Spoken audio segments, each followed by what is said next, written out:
Hello, my name is Dr. Aditya Pomshe. I am around 64-year-old and I've been cycling for last many years. Basically ना या एजला काय किंवा कुठल्याच एजला क्रॅम्प्स येणे हा फार महत्त्वाचा लिमिटिंग फॅक्टर ठरतो बरेचदा, especially in harsh situation, especially long राईड्सला किंवा इंटेन्स इवन फॉर टाईम ट्रायलसारख्या 15-16 किलोमीटरच्या इंटेन्सिटीला सुद्धा. परवा माझ्या पाण्यात एक क्रॅम्प असॉल नावाचा प्रॉडक्ट आला. क्रॅम्प असॉल ते नावच एवढं ॲट्रॅक्टिव्ह होतं की मी लगेच ते घेतलं ॲमेझॉनवरून. मेनिकी ॲब्सोल्यूट नावाच्या कंपनीचा प्रॉडक्ट आहे हा आणि मी तो बरेच दिवस वापरतो आहे, बरेच महिने तुम्ही म्हणू शकता. आणि खरोखर त्याचं फॉर्म्युलेशन आणि त्याची चव फारच सुंदर आहे. म्हणजे चव चांगली असल्यामुळे तुम्ही पाणी भरपूर पिता, हायड्रेशन फार छान राहतं आणि फॉर्म्युलेशन तर बरोबर आहे.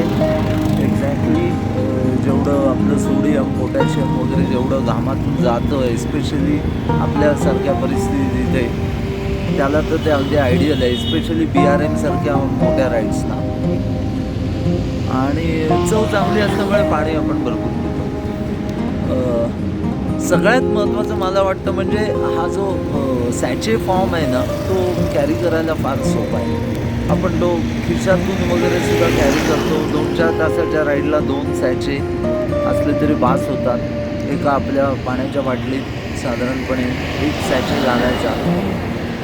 It is really good. आणि त्यांचे अजूनसुद्धा काही काही मेनिकी ॲब्सोल्यूटचा हा प्रॉडक्ट आहे, मेनिकी एमी. सो त्यांचे कोलॅजेन आणि अजून बरेच प्रॉडक्ट आहेत. कोलॅजेन तर मी बरेच दिवस घेतो आहे त्यांचं. It takes care of my protein intake. Is again very good product.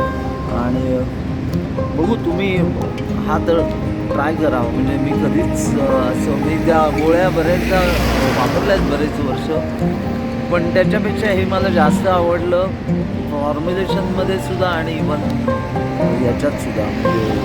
म्हणजे जे सॅचे केलेत ना ते खरंच फार इंटरेस्टिंग आणि कम्फर्टेबल आहे कॅरी करायला. जरूर वापरू. क्रॅम्प